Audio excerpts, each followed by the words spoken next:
que foi justamente criado para a gente bater um bate-papo, fazer um benchmarking exclusivo de uma forma dinâmica, trazendo para vocês pessoas que são aí referência no mercado, para vocês trocarem ideia. A ideia é realmente responder as perguntas de vocês, aquelas que ficam na cabeça, que a gente sempre quer perguntar.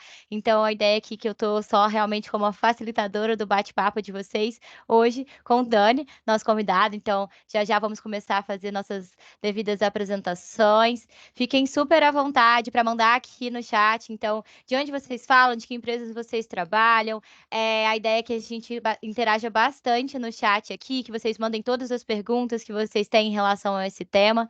Então, o People Talks de hoje é sobre como fazer uma gestão de performance baseada em dados. A gente sabe que esse é um assunto muito importante para o RH, um tema muito debatido. Então, por favor, mandem aí bastante coisa para a gente interagir.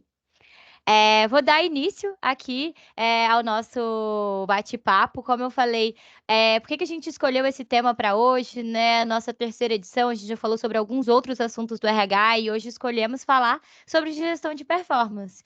É justamente um dos temas mais estudados em psicologia organizacional e a gente sabe que a ciência tem mais questionamentos do que certezas sobre esse tema e que o RH também. Então, estamos sempre aí debatendo o que realmente funciona, o que não funciona nesse assunto. Tivemos muitas práticas que já foram comprovadas, outras que estão sendo discutidas se funcionam ou não, se depende da empresa, se depende do contexto.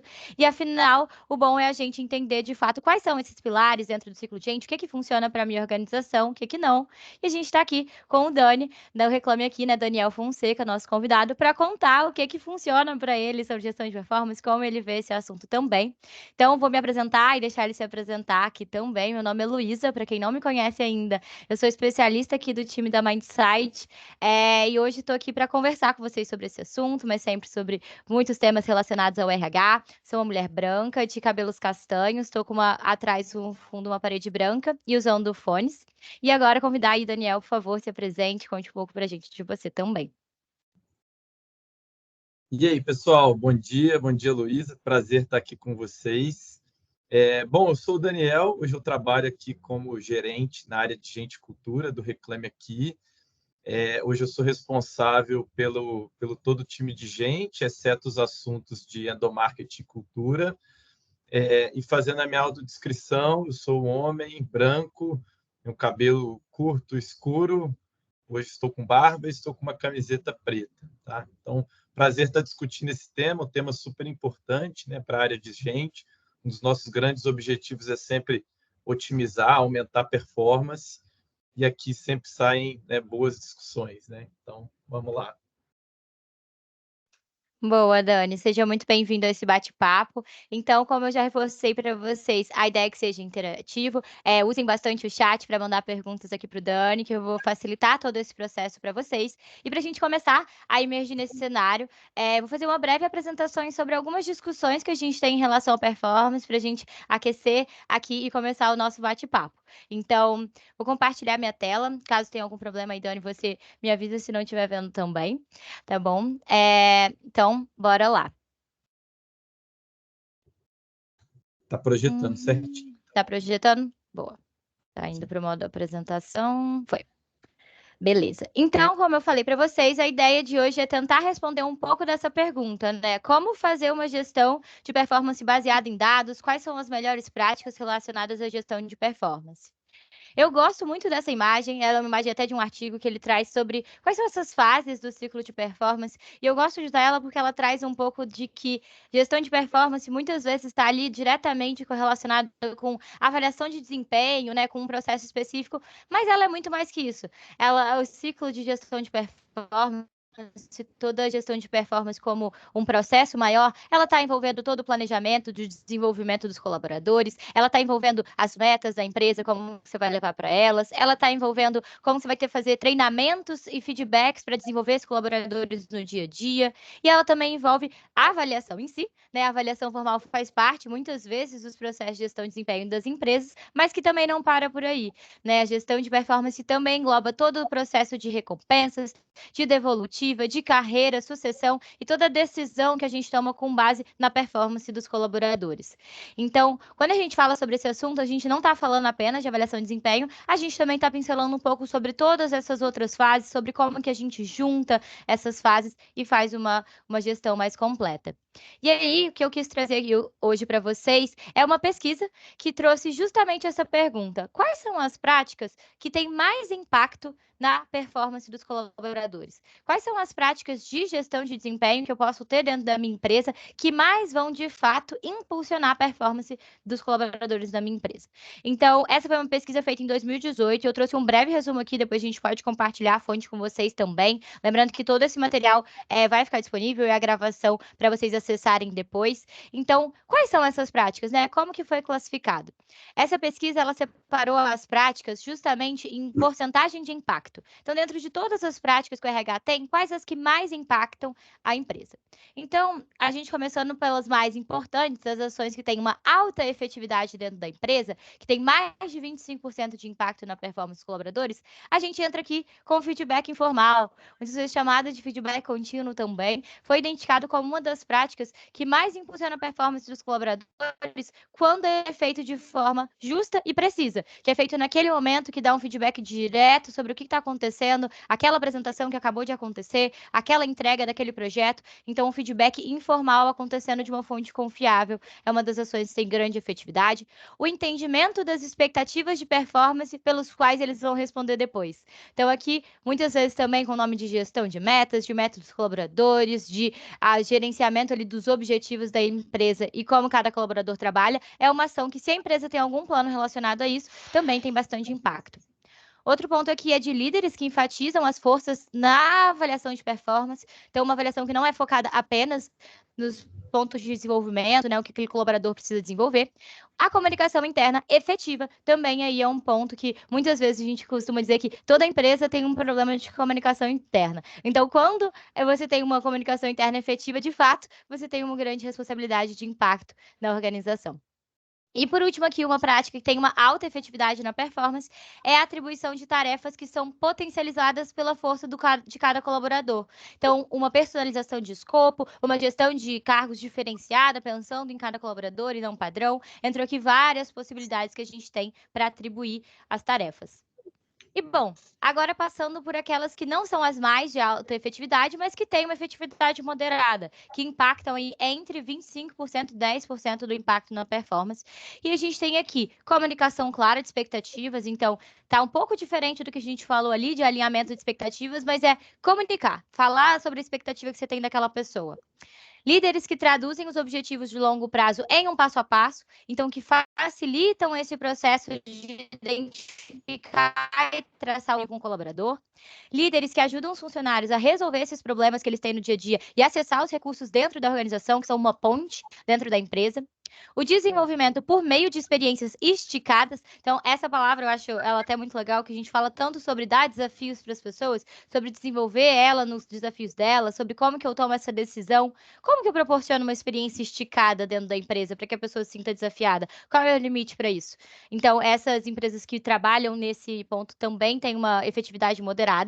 E trabalhar em projetos desafiadores, está super conectado ali com um ponto anterior. Então, quer dizer que essas práticas são menos eficientes que a anterior? Quer dizer que elas têm uma efetividade moderada, que elas impactam na performance entre 25% e 10%. E aí, para a gente fechar, algumas outras práticas que também são relevantes e tem 10%, aí pelo menos de 10% de impacto, são menos efetivas que as anteriores, mas ainda assim impactam diretamente a performance dos colaboradores. E quais são elas? Né? O reconhecimento e a recompensa de atingimentos significativos, então, não só você dar desafios significativos, mas você recompensar os colaboradores por isso. Feedback 360, então é uma prática super importante para você não ter só a visão do seu líder, impacta também, pelo menos 10%, ganhar essa visibilidade. Funcionários com PDI, então estabelecer ali de verdade o que cada colaborador vai desenvolver, PDI aqui como Plano de Desenvolvimento Individual. Mensuração de performance e resultados por líderes, então você ter ali uma mensuração de cada líder de quanto ele está entregando. treinamentos efetivos para funcionários, então focando muito em estar dando um conteúdo, em estar desenvolvendo os funcionários no que eles precisam para executar suas tarefas, e a percepção de conexão entre performance e recompensa, né? O quanto, se eu performar, eu vou ser recompensada por isso. É justo na minha empresa? A gente até conversou um pouco disso, acho que no último webinar, né, no nosso último People Talks, falando sobre como que a gente traz essa performance, como que a gente conecta essas duas coisas. Então, essas são algumas dos resultados dessa pesquisa, para a gente fechar aqui, né? Quais são essas práticas que têm mais impacto? Essas são algumas das principais. E agora a gente vai conversar com o Dani para entender mais sobre quais são as práticas que ele viu que tem mais impacto em performance, quais são as práticas que ele enxerga aí também no Reclame Aqui que tem impacto na organização. Então, Dani, fique à vontade. Agora vamos começar as perguntas. Vamos lá, Luísa, bem legal o estudo. Eu acho que, assim, coisas que eu vejo ali que citaram, né, que pela minha experiência prática, eu acho que faz muita diferença. Pode parecer óbvio, né, mas a questão de estar claro, as pessoas realmente entenderem o que é esperado, né, qual que é a trilha, né, como que eu vou fazer, né, é um negócio que muitas vezes a gente acha que é óbvio, mas em muitas organizações isso não desce 100% redondo, né? E aí isso é um entrave grande para a performance, né? Isso não está claro para as pessoas o que exatamente é esperado delas. Então essa para mim é uma que faz muita diferença, tá? Uma outra para mim que foi citada aí que também faz bastante diferença é a parte de acompanhamento, né? Então a gente vê muitos casos, né, que quando a empresa tem lá a avaliação anual ou semestral, às vezes só se conversa sobre isso, só se dá um retorno sobre essa expectativa, né, do que era esperado versus o que está sendo realizado nos finais de ciclo, né? E quando isso ocorre de uma maneira contínua, realmente faz uma diferença, realmente a pessoa consegue, né, reagir durante o ciclo, ou mesmo eventualmente se a pessoa tiver com uma baixa performance, né, isso fica claro para a pessoa, né, então eventualmente se a pessoa entrar num plano de recuperação, enfim, isso vai de uma maneira bem mais clara. Então isso para mim, né, tem uma efetividade grande. E para botar uma polêmica ali no que estava escrito, né, ele fala muito sobre a questão de incentivos. Para mim, os incentivos, principalmente os de curto prazo, eu vejo que eles fazem diferença, sim, na parte de alcance de performance. Tá?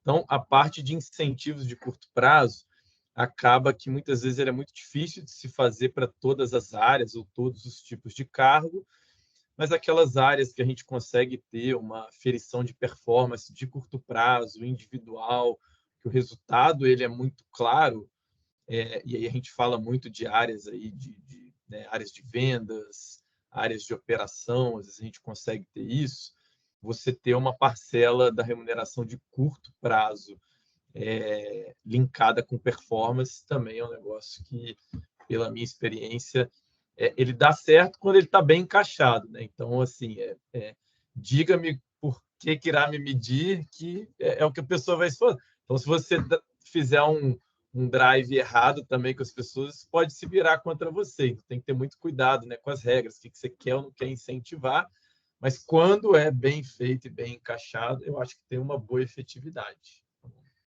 Legal, Dani. Eu acho que até ficou pincelado aí na sua fala, né, mas questão de às vezes não é para todas as áreas, não é para todas as funções, e até essa personalização de como você faz os processos dentro de uma mesma empresa faz bastante diferença, né.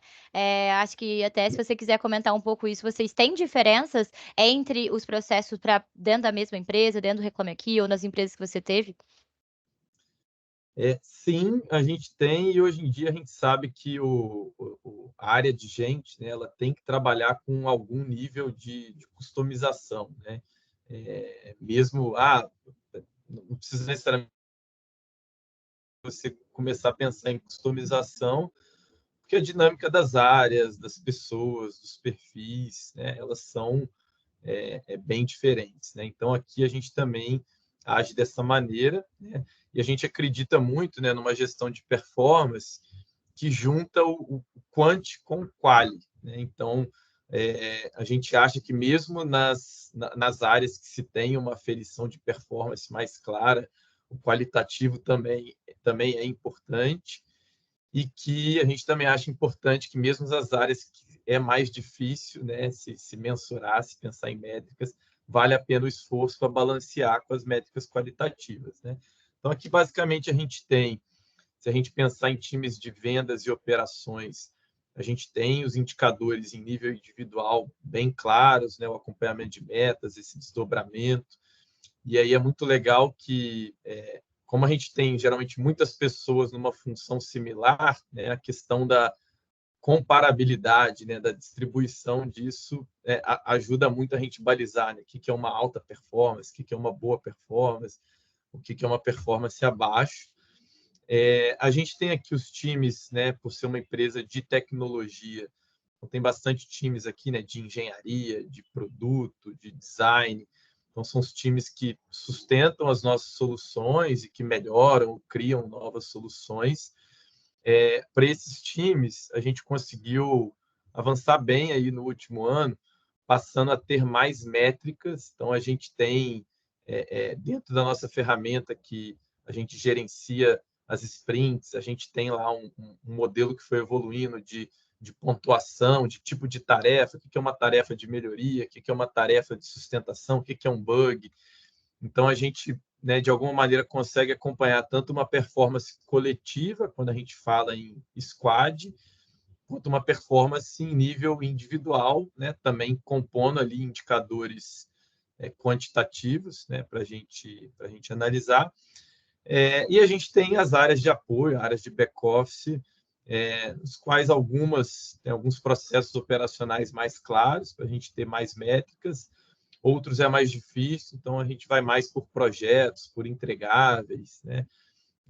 Então, né, só aí já tem acho que esses três grandes tipos quando a gente fala que eles são bem diferentes, né? Muito legal, Dani. Essa foi uma pergunta que eu sempre fico na cabeça, que é difícil a gente diferenciar isso, principalmente na indústria da tecnologia, né? E acho que, pessoal, aí, se vocês tiverem dúvidas, pontos sobre outras realidades, podem, por favor, mandar as perguntas no chat. Vou seguir com uma pergunta que a gente já tinha aqui, que eu acho que conversa um pouco com isso que você falou, né? Que a gente costuma olhar para a performance tanto para poder direcionar o desenvolvimento, né? Aquela pessoa ali está com dificuldade com os bugs, enfim, a gente olha para a performance para entender esse tipo de coisa, quanto para tomar decisão, como promoção, demissão, plano de desenvolvimento dos colaboradores. E algumas empresas, inclusive, optam por, às vezes, fazer esse processo apenas para uma das frentes, né? Olha, não, esse aqui vai ser um feedback só para desenvolvimento, ou aqui eu estou olhando para a distribuição de bônus da empresa. Como que isso funciona nas empresas pelas quais você passou? O que você acha sobre essa separação? Dá para fazer as duas coisas junto? Essa aí é uma discussão bem interessante, né? E aí acho que vincula muito, né, com a parte da própria avaliação de desempenho, né? Então, aqui acho que um primeiro ponto, até comentei aí, né, você listou algumas práticas aí, né, e a relação com performance, né? Eu vou citar de novo a questão do quando você tem um acompanhamento mais contínuo, isso para mim e até essas conversas e a separação desses assuntos, ela fica mais fácil, né? Então, eu acho que faz muita diferença, né, ter esse acompanhamento contínuo, a pessoa saber, né? E aí, nesse acompanhamento contínuo, se fala tanto das impressões, né? Ó, isso aqui você está indo bem, isso aqui você está dentro da expectativa, ó, isso aqui foi mal, isso aqui está abaixo. Então, isso é bem importante, né? E aí eu acredito muito no desenvolvimento, né? Também do feedback, né? Na hora. Então, para mim, faz muita diferença esse acompanhamento regular, né? Você, ao dar o feedback, ilustrar a situação no momento ou próximo ao momento que ocorreu, faz muita diferença, ao invés de você acumular, anotar e aí esperar um feedback de avaliação de desempenho para colocar isso, né? E aí, hoje, né, o que a gente faz aqui dentro do Reclame Aqui, que a gente acredita que encaixa melhor, a gente tem, né, quando fala aí da avaliação de desempenho propriamente dito, né? Hoje a gente tem uma devolutiva que tanto se fala, né, de performance, de resultado, de onde que eu fiquei na escala, né, e por quê. Então, eu costumo falar muito que é a variação de desempenho, né? A gente tem a parte do passado e a do futuro, né? Então, tem essa parte do passado, né? Tua nota foi essa, por conta disso, disso, disso, são essas as evidências, esses os indicadores. e a gente tem a parte do olhar para o futuro, né? E aí o olhar para o futuro, né, geralmente a gente orienta a fazer nesse mesmo papo, num segundo momento, onde vai se falar, pô, qual que é a tua expectativa? Você está pronto para assumir um novo desafio ou não está? Como que a gente faz, né? Ou às vezes o gestor não tem uma leitura certa de pô, qual que é o próximo passo, né, que a pessoa enxerga. Então, eu acho que nesse primeiro momento já se tem uma introdução sobre isso. E aí a gente deixa um segundo momento, né?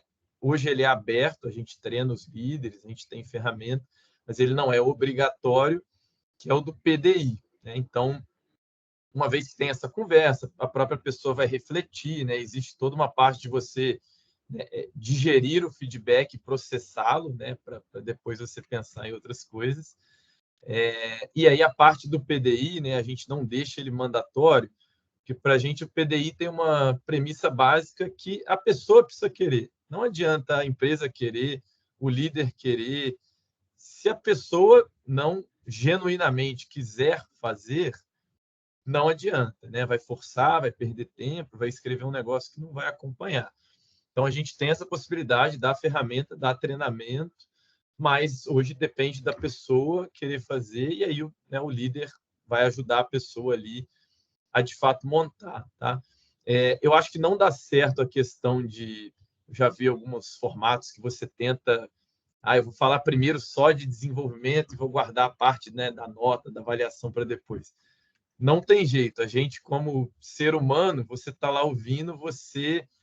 Beleza, e minha nota, minha nota. E aí, como é que eu fui? Então, assim, a gente prefere aliviar essa ansiedade, já falar, ó, tua avaliação é essa por conta disso, dar um tempo para a pessoa processar e depois aprofundar um pouquinho mais em desenvolvimento. Tá bom?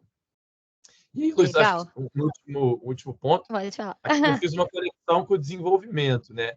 Esse processo de gestão de performance, como você falou, ele conversa com várias outras frentes, né, no nosso ciclo de gente.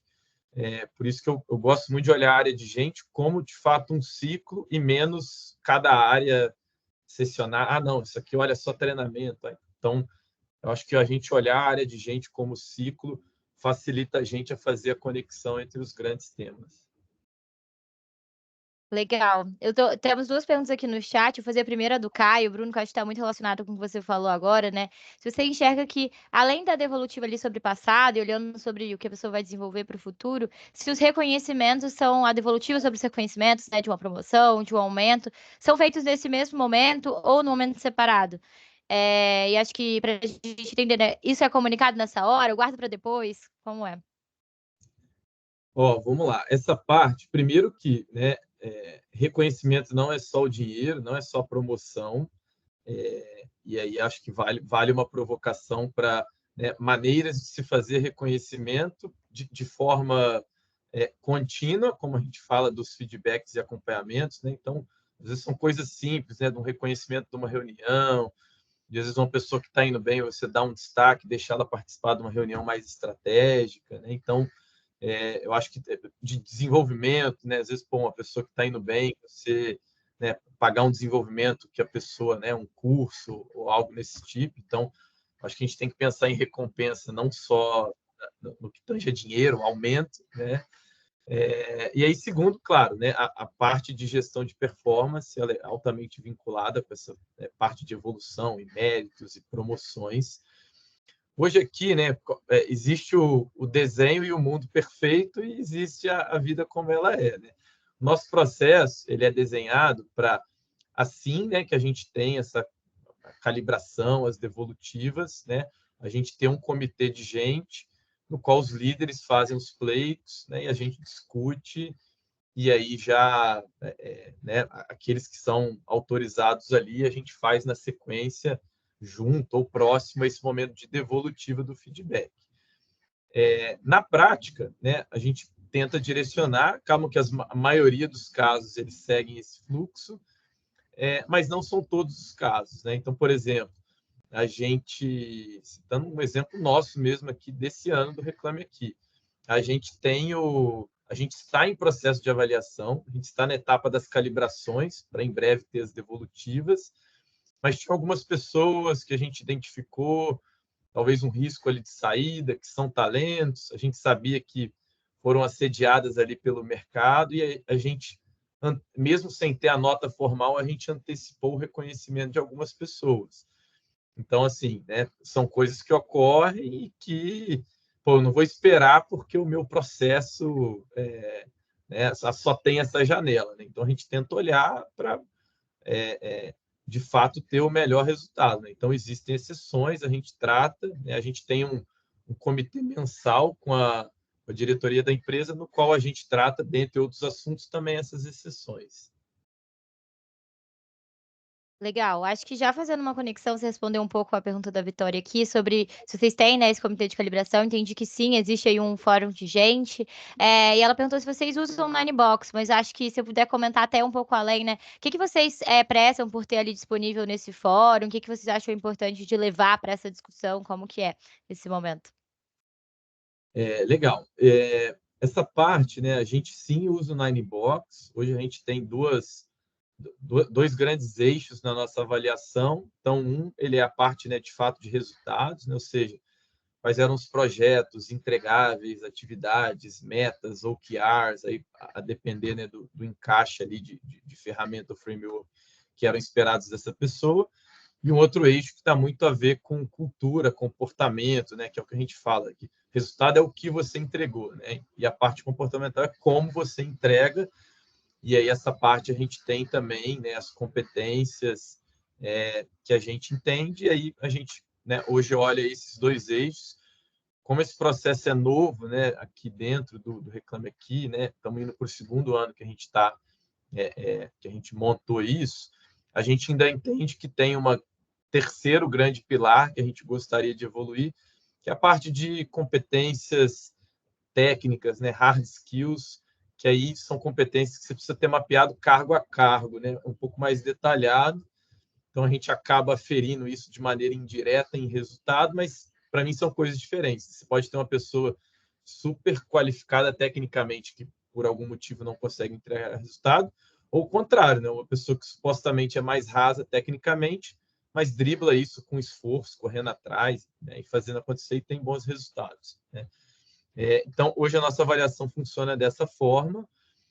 E aí os comitês de calibração, a gente opta por fazer o que a gente chama, né, de baixo para cima, né? Ou seja, isso começa lá no primeiro nível de liderança, os coordenadores, os supervisores, sempre junto com pelo menos uma liderança acima, e aí eles vão calibrando, né, a operação, os analistas, aí isso sobe para a gerência, então vai subindo, né, em camadas até ter uma reunião final com a diretoria, no qual tanto a gente dá uma olhada geral, e aí principalmente em distribuição de curva, e a diretoria a gente entra nas posições chaves, né, num determinado nível para cima, a gente entra pessoa a pessoa. Hoje a gente é uma empresa de quase 400 pessoas, então hoje é viável, né, fazer isso, tendo que, né, empresas ali maiores, você precisa ter uma dinâmica um pouquinho diferente, mas hoje para a gente funciona aí bem dessa forma. E a gente traz para calibração não só, né, os inputs que a gente tem coletados na própria avaliação, né, os formulários preenchidos, avaliação de pares, autoavaliação, mas a gente tenta também, né, isso não está integrado no mesmo sistema, mas ter na manga ali outros dados, né, de performance, até como uma forma de eventualmente contestar alguma coisa. Né? Então, pô, fulano bateu meta o semestre inteiro e está mal avaliado. Pô, né, pode, até, né, talvez por uma exceção, uma situação muito particular, mas, né, deveria ser realmente uma exceção. Né? Então, a gente tem ali na manga alguns dados a mais para tentar nos ajudar. Legal, Dani. Vou fazer 2 perguntas que estão aqui já bem diretas com o que você estava falando, né. A Josilane perguntou agora se vocês calibram essas pessoas nome a nome, dado que são 400, se vocês consideram todos, inclusive os estagiários? E já conectando, acho que para entender essa noção de ver toda a empresa nesses fóruns, se existe uma diferenciação, nesses fóruns mesmos dentro dos times, se é diferente como vocês fazem os fóruns de tecnologia, ou de áreas que são ágeis versus times tradicionais, se existe alguma diferenciação disso dentro da empresa. Ó, beleza. Respondendo, acho que a primeira, a segunda parte, né? A diferenciação, assim, o modelo, né? O framework, ele acaba sendo o mesmo. As discussões, né? Quando você, por exemplo, participa de uma reunião de calibração, né? A depender do time, elas vão para níveis diferentes, justamente para aquilo que a gente comentou anteriormente, de áreas onde, né, se tem ali a performance, né, mais clara, mais quant, né, e áreas que não. Então, a dinâmica, os argumentos, né, ela é diferente, mas a estrutura de pauta e nível de informação ela é a mesma. Tá? E aí, qual que foi a tua primeira pergunta? Que você acabou fazendo duas. Sobre se vocês calibram as 400 pessoas nome a nome, se os estagiários entram, como que é essa parte de olhar para todos? Nome a nome, tá? Mesmo eu já trabalhei em empresas maiores e ainda assim a gente fazia questão de fazer o nome a nome. Então, isso para mim é extremamente importante. Não vejo uma maneira de se fazer uma avaliação de fato com carinho, dedicada, né? Quanto com a dedicação que merece, sem falar nome a nome. É claro que na empresa grande, e isso até, apesar da gente ser uma empresa aí de médio porte, né? Já ocorre, por exemplo, quando eu vou para o comitê final, não adianta, a diretoria ela vai ter visibilidade lá do fulaninho, analista júnior da área tal. Dificilmente, né? Às vezes não vai ter tido nenhuma interação ou interações muito baixas, né? Então, a depender do comitê, a gente não fala, né, de pessoa a pessoa. Então, nesse comitê final, por exemplo, a gente olha mais as distribuições de performance. Então, assim, a diretoria tem condição de criticar, ó, eu não sei quem é quem, mas a curva dessa área está meio descasada com o que a gente entende que foi a performance desse time no semestre. Então, esse tipo de crítica ocorre e, eventualmente, pode vir um to-do de, ó, desce aí, recalibra aí com os líderes, né? Não, sem necessariamente mover pessoa a pessoa, mas volta um to-do para os líderes reverem. E, né, nesse fórum, a gente fala mesmo de pessoa a pessoa, né, da diretoria, de quem eles têm um nível mínimo ali de visibilidade. Muito legal, Dani. Acho que você até apontou uma coisa que eu quero retomar uma pergunta que a gente tinha ali, né, do RH estratégico, como que a gente começa. E você falou um pouco agora que a diretoria muitas vezes vai questionar essa performance dessa área não está batendo com o que essa área realmente entregou para o negócio, né, com os objetivos que ela atingiu para o negócio. Se uma empresa está começando a fazer esse processo, né, de um RH estratégico, como começar? Como que isso se relaciona com o processo de gestão de performance? Que você enxerga aqui desse caminho? Olha, eu enxergo que tem aí talvez aí um passo para trás, né, no sentido de aqui a gente acabou direcionando muito a nossa conversa para a questão da performance individual, né? E aí tudo começa, até quando a gente pega o ciclo de gestão de performance ponta a ponta, né? Ele começa ele nasce ali de um planejamento estratégico que vai olhar para, né, 2, 3, 4, 5, né, a depender da empresa, olha mais ou menos para frente, mas você olha um horizonte mínimo de tempo para frente, e aí você vai pegar o teu exercício, o teu ano, e você vai desdobrar isso. E aí é onde, né, nesse primeiro nível, a gente fala muito de performance corporativa, né? E aí eu entendo que até para a gente ter uma primeira ali avaliação em nível individual, se a gente não tem esse primeiro passo, né, desse cascateamento, dessa estratégia, dessa gestão de performance corporativa, e você vai direto para, vou implementar uma avaliação individual, a chance de entrar, né, numa discussão muito de achismos, né, então aí você acaba, né, você vai dar um poder muito grande de líder a líder, você tem menos coisas para questionar. Então, a chance de, né, não ter o que a gente fala de percepção de justiça, né? Não basta você ter processos que você entenda, alta liderança e RH, né? Entenda o que é justo, mas precisa haver uma percepção de justiça por parte das pessoas.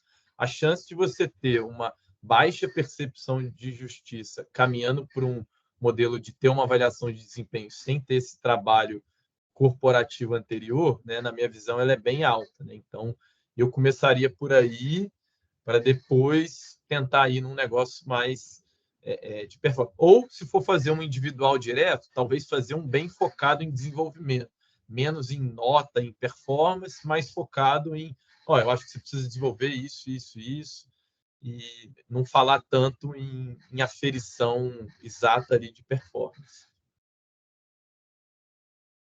Muito legal, Dani. Acho que o Carlos até compartilhou um pouco, né, para o debate aqui com todo mundo, que muitas vezes realmente para você falar sobre reconhecimento mais tangível, premiações, é importante você ter já essas metas definidas de uma forma objetiva, quantitativa, mas quando a gente está olhando para o colaborador como um indivíduo que a gente precisa desenvolver, a gente também precisa aí ter um processo de avaliação olhando que vai dar insumos para esse desenvolvimento e não apenas ali um processo de remuneração, né? Exatamente. Perfeito, Carlos. Obrigada aí pela contribuição.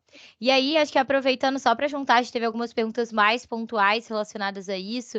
A gente falou muito sobre a performance individual. Hoje vocês têm algo que é realizado, né, o processo como um todo por time, por níveis? Existe alguma segmentação de olhar que vocês fazem do processo por uma outra forma, né? A Tamara perguntou, né? Entendi que a reclamação é realizada por time e não por níveis. É isso mesmo, né? A calibração?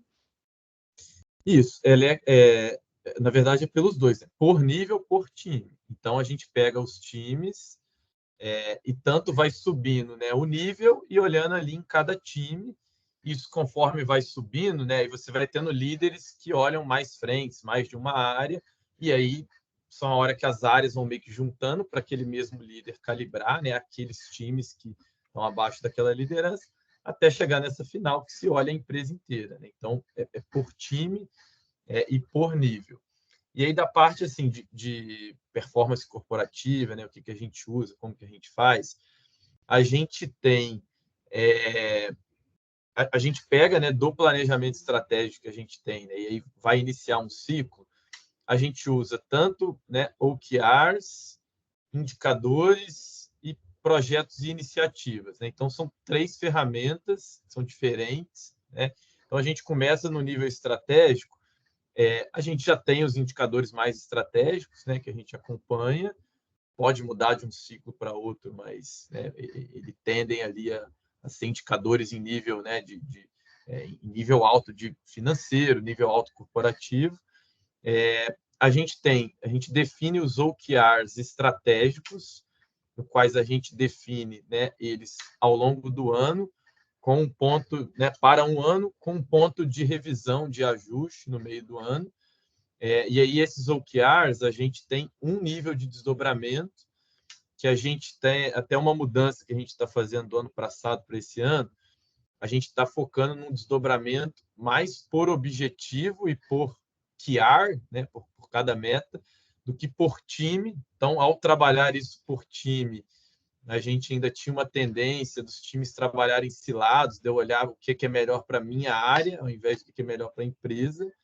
Então, agora não vai ter os OKRs da minha área. Não, é a camada tática de OKR da empresa. Como que você se encaixa, né, nesses objetivos traçados, né? E aí os indicadores a gente tem, tanto em nível, né, estratégico, tático, operacional.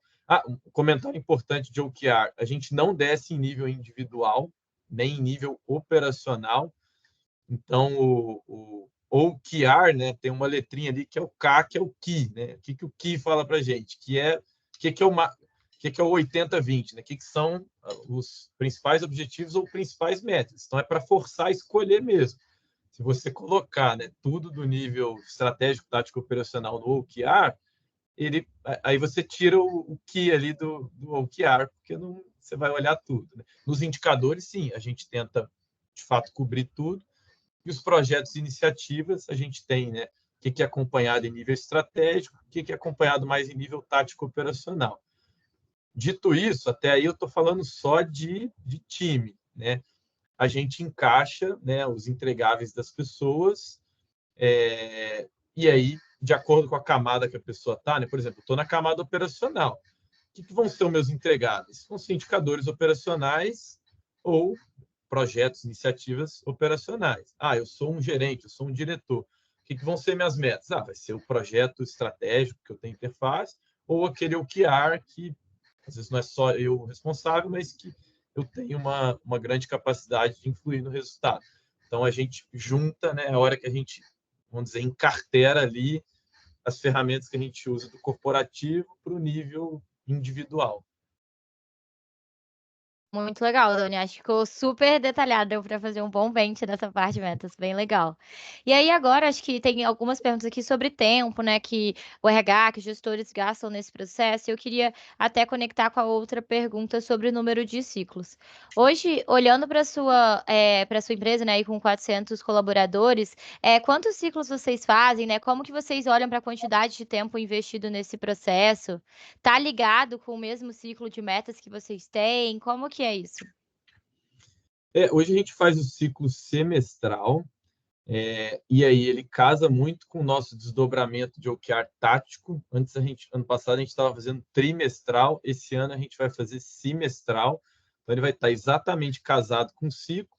A única diferença que a gente vai fazer, igual o estratégico, ele é anual e ele tem uma janela de ajuste no meio, o tático agora vai ser semestral com uma janela de ajuste no meio do tri. Se quer tirar alguma coisa, calibrar uma meta que ficou muito esticada, a gente vai ter essa janela ali para fazer. Tá? E aí hoje, então, a gente casa muito dentro desse ciclo do semestre. Tá bom? Tinham mais perguntas no meio? Não sei se Legal, eu... não, acho que é isso. E hoje vocês, até essa mudança, tem a ver com o tempo investido? O Quanto tempo tempo vocês investido. gastam na calibragem, por exemplo, que envolve aí muita gente? Como que é isso? Hoje, quando a gente olha ali, né, no ciclo inteiro, a parte inicial do ciclo ali, ela é dolorosa, principalmente para alta liderança.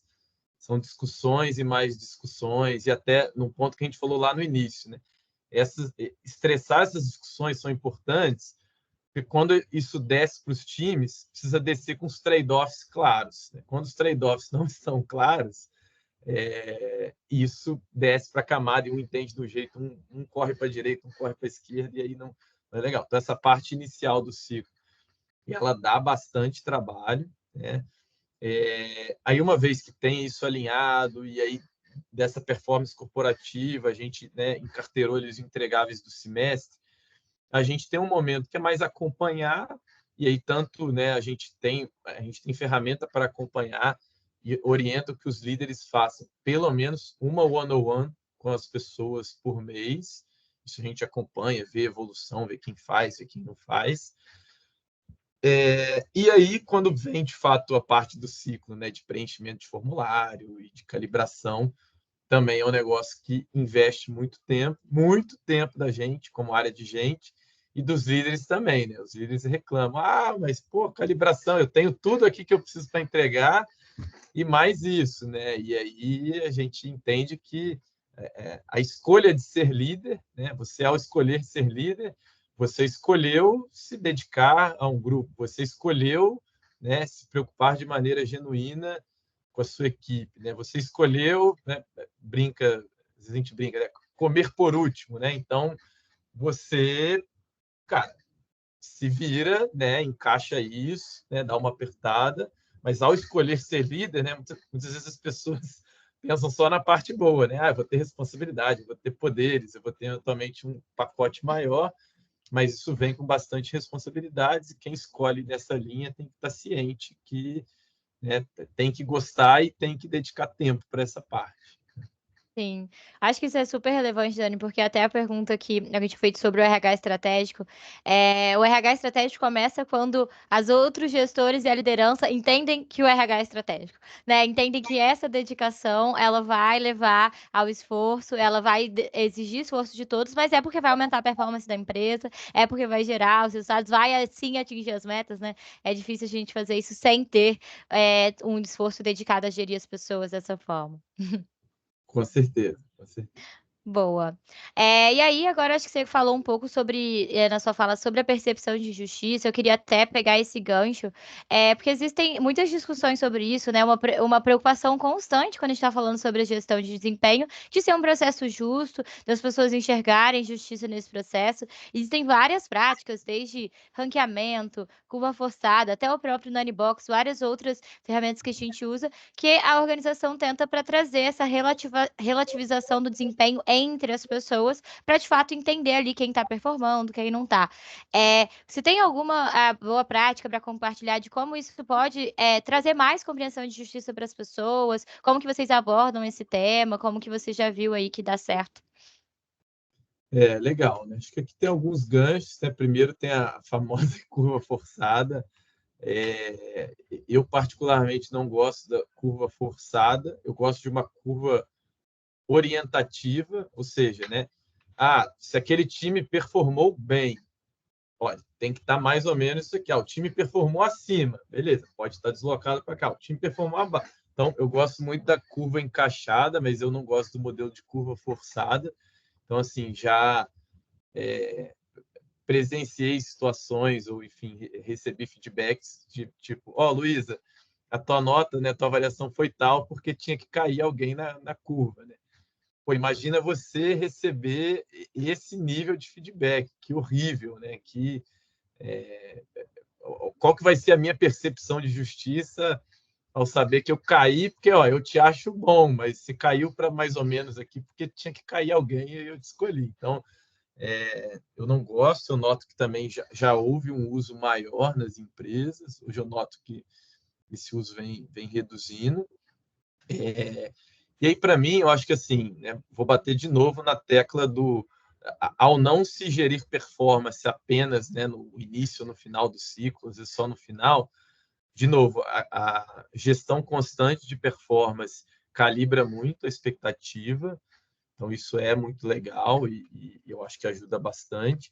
E até pensando, né, dar feedback bom, né, esse é fácil de dar, né, mas pensando do outro lado da moeda, quando a pessoa não está indo bem, é até uma prática que a gente começou a institucionalizar aqui, que até agora a gente tem bons feedbacks. A gente não faz isso para todos os times, começamos mais com os times de tecnologia, mas a gente avalia ampliar, que é literalmente ter um plano de recuperação, ou seja, estou próximo, né? Estou acompanhando e estou vendo que essa pessoa é uma pessoa que corre risco de ser desligada nos próximos 1, 2, 3 meses. E aí, por mais que às vezes o gestor sempre falava, não, mas eu falei no feedback. Aí a pessoa, às vezes, numa entrevista de desligamento, mas isso não estava claro para mim. E aí, um jeito que a gente achou de como que isso fica muito claro assim, você está de plano de recuperação. Então, assim, não tem coisa mais clara do que isso, né? Então, o gestor, ao falar isso para a pessoa sabe que nos próximos 45 dias ela está realmente ali como se fosse uma última chance, e aí fica super claro para a pessoa, né? Não tem aquela de o líder, mas o líder fala que falou, a pessoa fala que não entendeu. Dessa forma, a gente dribla isso um pouquinho e facilita, pelo menos do lado difícil ali do feedback, quando as pessoas não estão indo bem. Então, essa é uma prática que a gente está fazendo e que está colhendo bons frutos aqui. Muito legal, Dani. Bem, acho que são bons pontos. É difícil a gente ser claro, né? A gente está falando tanto sobre objetivos claros, o feedback claro, mas é difícil. Bem legal. E a gente, uma última coisa que eu lembrei aqui, né? A gente tem os acompanhamentos, as pesquisas de engajamento. Dentre elas, tem perguntas, né, sobre percepção de justiça, da onde a gente pega não só a própria avaliação, mas assim, as pessoas olham para o lado e veem que quem está sendo promovido é de fato quem, né, elas acham que são destaques, né? Então, a gente também consegue pegar um pouco dessa percepção aí desse tipo de pesquisa. Bem legal, Dani. Acho que a gente também falou tanto que o ciclo de performance não é só avaliação de desempenho, né? Também existem, como a própria pesquisa de clima vai apoiar você a desenhar o seu ciclo de performance, entender se está sendo visto, né? Entender se ali os líderes estão fazendo acompanhamento, se a pessoa se sente bem orientada. Acho que tem vários pontos que a pesquisa de clima muitas vezes dá insights para a gente entender onde está o problema, o que a gente deve mudar ali. Bem legal. Legal. Bom, gente, pode falar, Dani. Não, sem mais comentários. Bom, Seguir. estamos chegando aqui ao fim, galera. Se vocês quiserem mandar as últimas perguntas, acho que já com uma pergunta bastante de interesse para mim, pessoalmente, que é: a gente fala muito sobre o avanço da tecnologia, principalmente no RH, acho que a gente veio aqui bater um papo sobre a gestão de performance baseada em dados. E aí eu queria entender um pouco mais da sua visão, como hoje a tecnologia e os dados têm se apresentado no seu processo, né? Como que você usa eles? Existem reuniões para você levar esses resultados em dados? Quais insights você tem utilizado aí com a tecnologia para apoiar a sua gestão de pessoas? Legal. Você, numa ótica maior de gestão de pessoas ou mais focada em performance? Pode passar pelo geral, acho que mais destaque para performance, mas fique à vontade. Tá bom, legal. Assim, às vezes a gente não... a inteligência artificial, aí, falando mais específico, né? Às vezes a gente nem não se dá conta, mas já está usando, né, em muitos tópicos.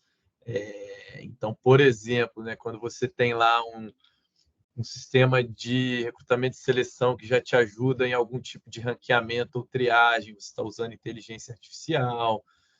Quando você usa algum tipo de ferramenta para resumir insights, seja de uma pesquisa, seja de avaliações de desempenho, seja de pesquisas de engajamento, a gente já está usando, ferramentas de inteligência artificial na gestão de pessoas. Então, assim, a gente já usa, muitas vezes mesmo sem perceber, né?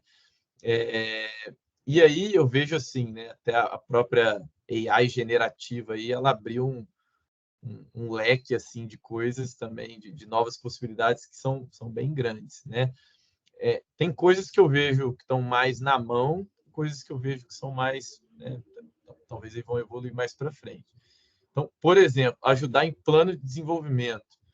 Essa é uma que, para mim, puta, tá super na mão da gente já colocar em prática, né? Então, você, ao interagir com esse tipo de ferramenta, colocar os detalhes, colocar qual que é teu carro, a descrição de carro, onde você quer chegar, você já consegue ter uma indicação de trilha, né, de conteúdos, de materiais muito interessante, né? E aí, às vezes o RH sempre esbarra, mas e o budget? E o budget? Puta, a ferramenta, esse tipo de ferramenta, né?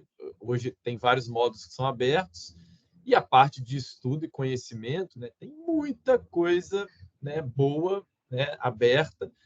Claro, tem um ponto de atenção aí nas AI generativas para curadoria, tomar um pouquinho de cuidado. Sim. Mas, assim, ajudar em plano de desenvolvimento, para mim é um negócio que está super, super na mão, né? Uma outra coisa que a gente usa aqui de vez em quando, né? Às vezes vai surgir uma posição nova, alguma coisa que a gente, né, entende mais ou menos, mas puta, não tem ali, claro, uma descrição de cargo, o que faz.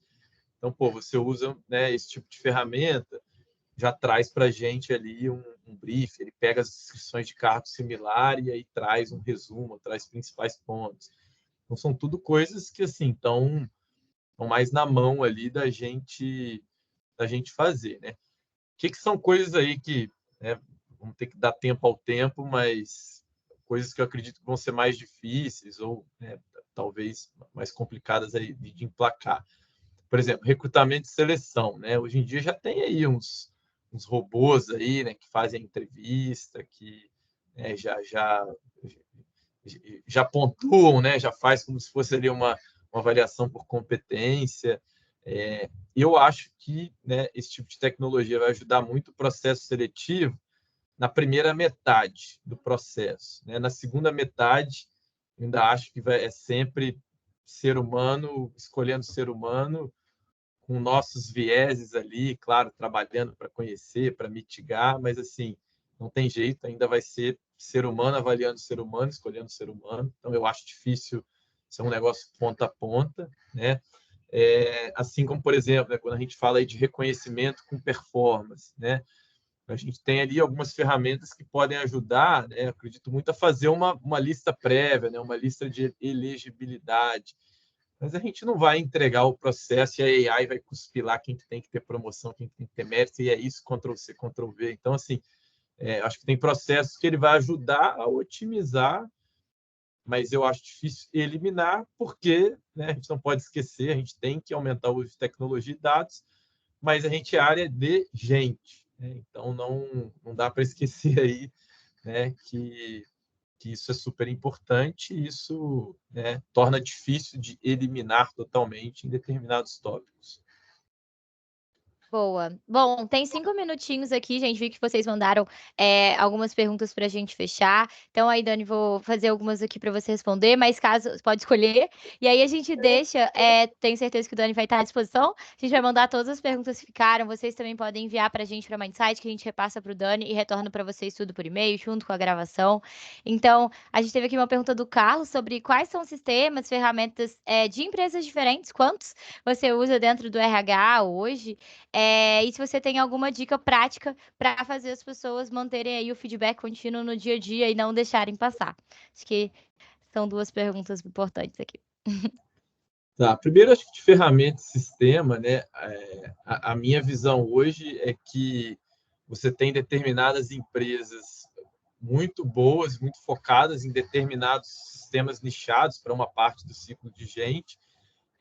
Eu ainda acho que tem um desafio que quem conseguir vencer aí tem super espaço, porque para o RH até quer ter, né, uma coisa única, tudo num sistema, as chaves já se conversando, mas muitas vezes é um trade-off entre, às vezes, ter um sistema mais engessado, né, se for um sistema único, um sistema que vai ser muito bom em algumas coisas, né, bom mais ou menos em outras, ou o outro lado, a outra escolha, que é você tentar buscar o melhor de cada um, mas ao mesmo tempo você precisa de um trabalho seu de puxar esses dados, trabalhar esses dados, como que eles conversam, quais são as chaves.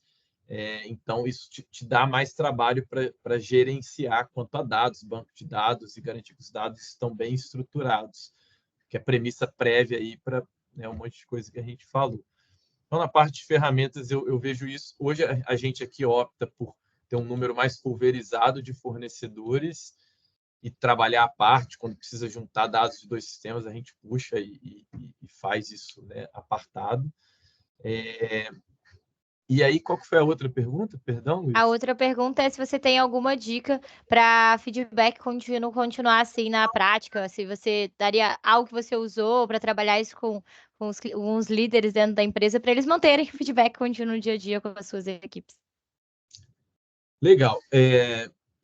Aqui do feedback contínuo, acho que tem um ponto número 1, que é o seguinte: a área de gente não rema sozinho, a área de gente só faz, só tem impactos relevantes quando ela joga junto com a alta liderança, né?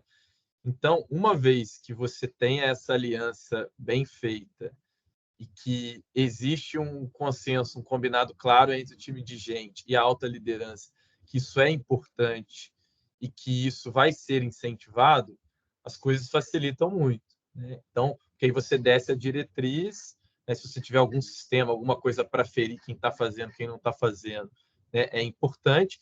E aí é importante que a alta liderança não só apoie e cobre, como também faça, né? Porque não adianta, tipo assim, o diretor falar: ó, gerentes, façam aí, mas aí eu não faço, aí não cai, né? Então, se a alta liderança fizer e incentivar, te garanto que a coisa vai. Pode ir, sempre vão ter, né, os resistentes, né, mas vai. Agora, se você não tiver o exemplo ou não tiver esse combinado bem feito entre a área de gente e alta liderança, fica o RH, né, batendo ali, enchendo o saco dos gestores, os gestores nem aí, também não tem nenhuma consequência para os gestores, e aí fica aquela briga que, assim, né, não, socar a parede, né? Fica o RH dando soco na parede, a parede não cai e não vai, né? Então, acho que essa aliança aí ela é extremamente importante para a coisa acontecer. Boa, Dani. Muito obrigada. Acho que foram ótimos insights. Foi super rico para mim. Espero que tenha sido para todo mundo aqui que participou. Acho que para a gente encerrar, se tem alguma coisa que você quer aí falar para encerrar, agradecer aí o evento, fique à vontade. Não, acho que foi super legal o bate-papo, agradeço aí a oportunidade, agradeço as perguntas, acho que foi uma discussão aqui super boa, e é um tema que né, ele é muito importante, ele é muito desafiador, e no mundo que a gente vive, né, com diferentes modelos de trabalho, um mundo cada vez mais veloz, mais ágil, e home office, híbrido, presencial, e eu acho que tudo isso junto torna a complexidade desse tema bastante grande, e aí a gente tem, de fato, aí bastante coisas interessantes aí para discutir, né? Perfeito, Dani, muito obrigada. Então, esse foi a terceira edição do People Talks. Vocês vão receber o e-mail de pesquisa para avaliar todo esse momento, compartilhar outras dúvidas que vocês tiverem, e vai receber também a gravação e materiais por e-mail. Então, fique atentos também nas nossas redes para as próximas edições. Espero que a gente bata muitos papos legais como esse que a gente teve hoje. Então, muito obrigada, Dani, por todo o seu conhecimento, por compartilhar tudo aqui. E nos vemos na próxima edição. Valeu, gente. Boa, Bom valeu, dia. Luísa. Tchau, tchau, gente.